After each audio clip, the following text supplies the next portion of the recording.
Okay, what about the use of DNA by forensic scientists? DNA profiling, sometimes called DNA typing, and sometimes referred to as DNA fingerprinting. Well, this was discovered some decades ago by Professor Sir Alec Jeffreys at the University of Leicester. And he used a technique at that time called restriction fragment length polymorphism, RFLP. Okay, this technique has since been superseded. And back in those days, in order to do deep DNA profiling of someone, it needed a reasonably large amount of material, about the size of a dollar coin. Now, the interesting point about this is that the DNA used for DNA profiling is your junk DNA. It's that non-coding DNA that we don't really understand. It's not your coding region, it's not your genes. Why is this? And the reason is very simple. If you look at the genes for human beings, between any two human beings anywhere on the planet, it's virtually identical, because most of what makes us human beings is common to us all. There are a few minor differences, such as hair color, eye color, skin color, so forth. But that is just a tiny amount of your genetic material. So you cannot use the coding region for DNA profiling because it's not highly individualized. It's almost all identical from one person to another person to another person. And in fact, much of it is also shared by our related animals. It's in the junk DNA that you get high variability from person to person. And that's why DNA profiling uses the junk DNA. All right, let's take a look at the technique used by Alec Jeffreys.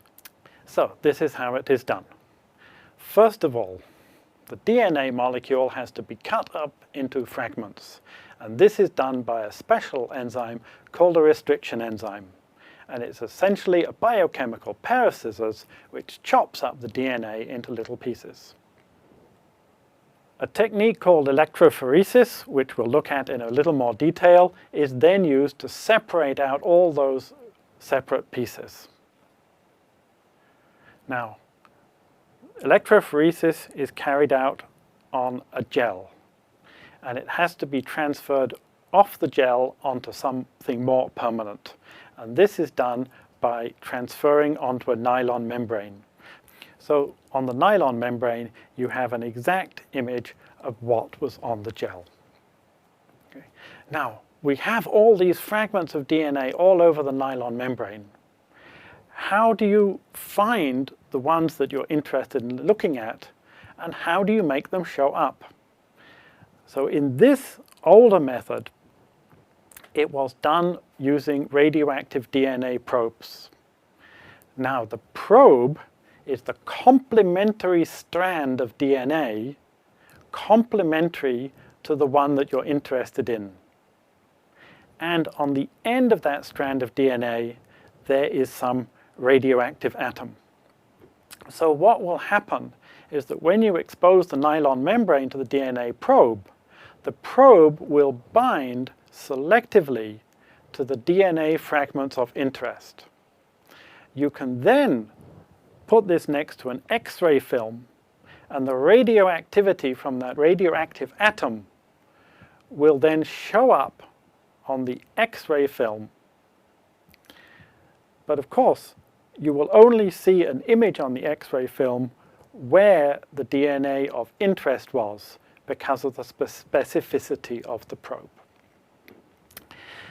Okay, now, one of the things about this is that you can use more than a single DNA probe. So you can use all the DNA probes of interest, and everything will show up on one X-ray film.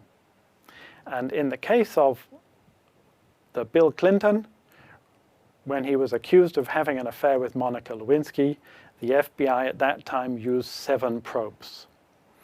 Why do we use 7 probes? It's for reasons of probability. If you only use 1 probe, there is some possibility that it is not that person, there could be another person with that DNA. The more probes you use, the better the probability you have that it is only that person. And the FBI statistical people calculated that using those 7 probes, there were odds of 1 in 8 trillion. Let's take a look at the electrophoresis technique. It's done in a gel. The sample of interest is applied to the gel. In addition, some standards are also applied to the gel.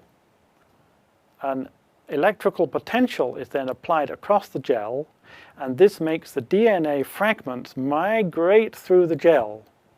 But the DNA fragments, of course, all migrate at different speeds, and that is why they separate out on the gel. You can then compare the position of your fragment of interest with your standard to identify it. Now, if you think about this for a moment, you'll realize that gel electrophoresis done like this is analogous to thin layer chromatography that we talked about in an earlier lecture. Well, in that earlier lecture, we talked about thin layer chromatography, and then we talked about related methods, gas chromatography and HPLC.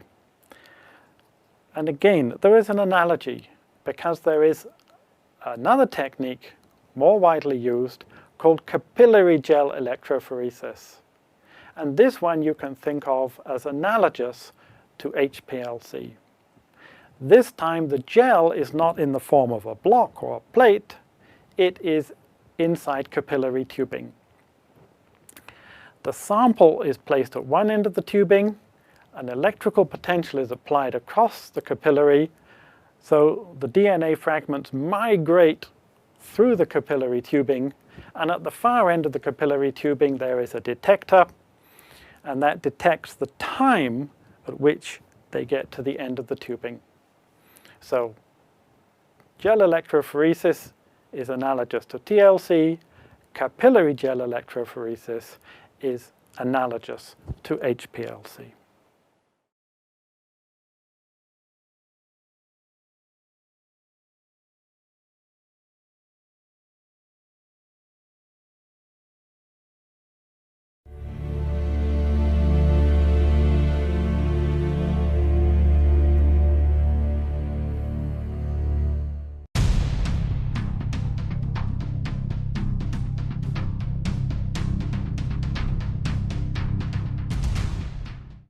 Now, you remember Alec Jeffreys. When he started doing this work, he required samples of material which were relatively large. But many traces are actually extremely small, and very small traces cannot be analyzed using just those techniques.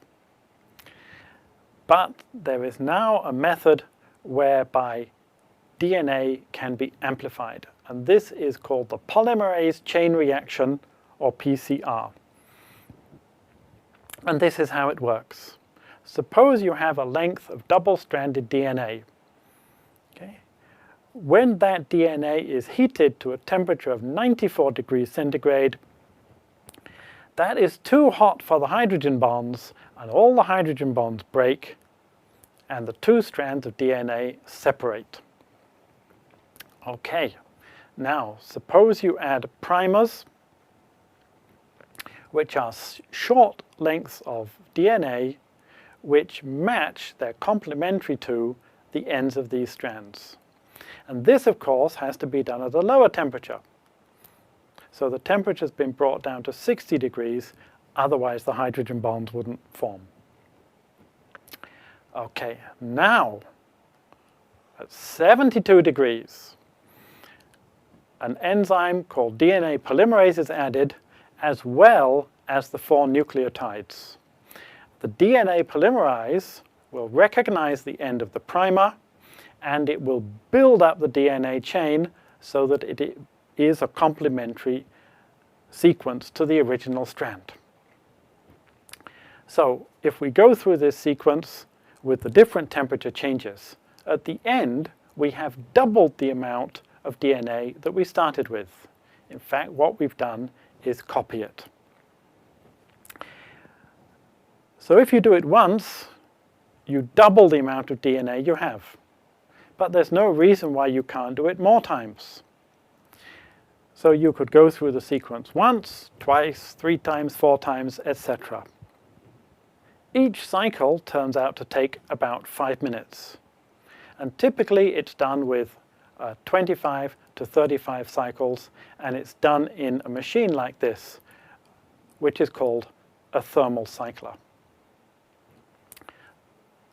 So what is the result of the PCR? It allows you to repeatedly duplicate the part of the DNA which you're interested in. And those 25 to 30 cycles of PCR will give you about 1 million copies. So if you have a very, very small trace from your crime scene, you can submit it to the polymerase chain reaction, and you can convert it 1 million times. This means very, very small amounts can provide DNA that can be analyzed. So if you have just 36 cells, you can do this. And you can even go lower, maybe even 9 or so cells. But now this is really a small number, and this is called low copy number, because 9 really is a very small number. But with PCR, you can now analyze really small traces. For instance, the saliva left on a cigarette end. Okay, remember the Dinovan case back in our introductory lecture. You can analyze the saliva off the back of a stamp, or you could analyze the DNA contained in a blood stain that's barely visible.